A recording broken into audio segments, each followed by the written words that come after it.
Halo, apakah Anda pernah mengalami yang namanya fobia? Fobia terhadap ketinggian, fobia terhadap berbicara di depan umum, fobia terhadap objek atau benda, atau fobia terhadap sebuah keadaan, entah itu gelap, entah dalam kolam renang atau apapun itu. Kali ini kita akan bahas bagaimana mengatasi fobia dengan hipnoterapi. Baik, sebelum lanjut, izinkan saya memperkenalkan diri. Saya Yusilah Sutianto, seorang pembelajar, hipnoterapis, dan trainer. Anda sekarang sedang berada di sebuah channel YouTube yang membahas tentang psikologi, psikoterapi, hipnosis, hipnoterapi, neuro-linguistic programming, atau apapun yang kita bisa bahas secara online. Kali ini saya ingin membuat video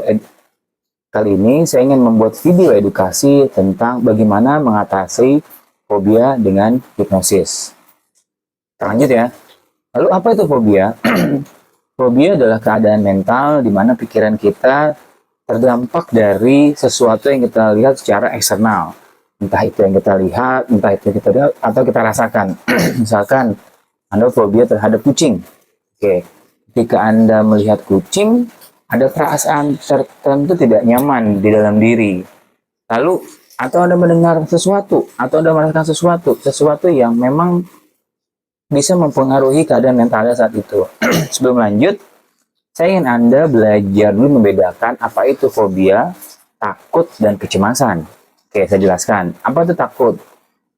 Takut adalah perasaan tidak nyaman terhadap sesuatu objek di luar diri Anda yang itu berbahaya. Contoh, orang membawa pisau. Ketika orang membawa pisau atau membahayakan diri Anda, ular gitu ya, yang dia bawa ular yang membahayakan, itu akan memunculkan rasa takut. Ketinggian pun bisa takut karena membahayakan. Yang kedua adalah fobia. Nah, fobia ini menarik. Emosinya ada, objeknya ada, tapi tidak membahayakan. Contohnya apa? Kerupuk, rambutan, ya kucing tadi. Ya buat sebagian orang, kucing tidak membahayakan.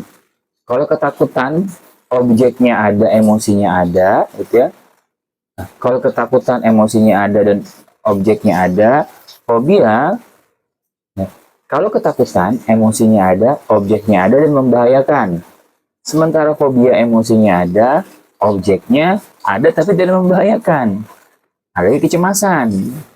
Kalau kecemasan, emosinya ada, tapi tidak ada objeknya. Hanya pengalaman yang terputar dalam pikiran Anda, entah itu khawatir, kecemasan terhadap sebuah keadaan, atau respon orang lain. Nah, dengan Anda mengetahui dan membedakan mana itu takut, fobia, dan kecemasan, Anda lebih memahami nih, bagaimana fobia itu terjadi dalam diri Anda. Fobia terjadi seperti ini. Ketika dalam sebuah keadaan di masa lalu gitu, ketika sebuah keadaan di masa lalu, pengalaman tidak menyenangkan atau pengalaman traumatik, ada emosi yang muncul. Misalkan, emosinya mau muntah, lalu kepala pusing. Oke, keadaan mental. Nah, ketika ada keadaan mental tertentu, Anda melihat sebuah benda, sebuah objek, atau mendengar. Nah, ketika Anda mendengar itu, terasosiasilah. Ini berhubungan dengan psikologi perilaku tentang respon and conditioning sama classical conditioning, di mana sebuah keadaan di luar diri Anda mempengaruhi bagaimana mental Anda. Tadi ada sebuah kisah, seorang ibu fobia terhadap kucing. Oh, rupanya waktu kecil, ada orang di sekitarnya yang menakut-nakuti menggunakan kucing agar dia mau makan. Ketika kucing muncul di hadapannya, ada emosi yang muncul, gak nyaman itu. Entah itu jadinya ngeri, ada efek ketubuh dari apa yang terjadi di mentalnya dia.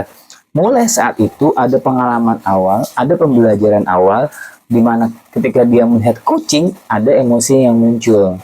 Nah, itulah fobia.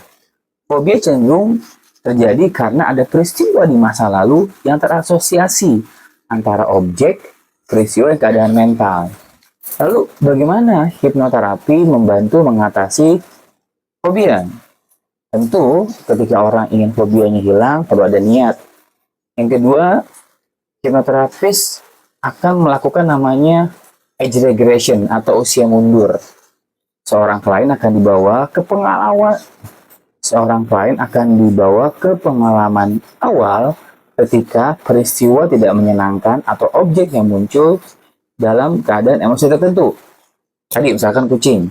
Berarti seorang hipnoterapis akan membawa klien berkunjung ke masa lalunya, lalu mengeksplorasi pengalaman itu, memodifikasi pengalaman itu, memanipulasi pengalaman itu, memprogram ulang pengalaman itu.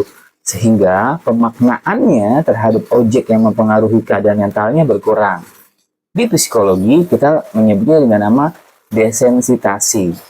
Memorinya tetap ada, objeknya tetap ada, tapi responnya, tingkat sensitifnya berkurang. Hipnoterapi bekerja bagaimana orang akhirnya punya pemaknaan baru, punya insight baru, punya nilai baru, punya persepsi baru, punya cara pandang baru. Termasuk salah satunya bagaimana mengatasi fobia. Itu mungkin penjelasan saya tentang fobia, sebuah keadaan mental yang dipengaruhi dari objek luar. Lalu bagaimana ketika Anda punya fobia saat ini lalu ingin mengatasinya? Anda tentu bisa berkunjung ke hipnoterapis atau tenaga kesehatan mental lainnya yang memahami konsep dari hipnosis ini. Hipnosis membawa kembali Anda ke sebuah peristiwa, memodifikasinya, mengeksplorasinya, mengubah pemaknaannya atau tersebut reframing, mengedit gambar suara dan rasanya sehingga tadi respon Anda, tingkat sensitif Anda terhadap peristiwa di masa lalu itu berkurang. Jadi hipnoterapi tentang bagaimana Anda memiliki respon baru dari pengalaman lama Anda. Itu semoga bermanfaat. Silakan hubungi silakan jika ada pertanyaan, klik di kolom komentar. Jika Anda ingin tahu bagaimana hipnoterapi bekerja atau siapa saja hipnoterapis yang bisa Anda hubungi, Anda bisa berkunjung ke website .0hipnoterapi.com atau psikonesia.com untuk Anda memahami bagaimana hipnoterapi bekerja. Sekian dari saya, Yusdila Supianto. Sampai jumpa lagi di video edukasi selanjutnya. Wassalam.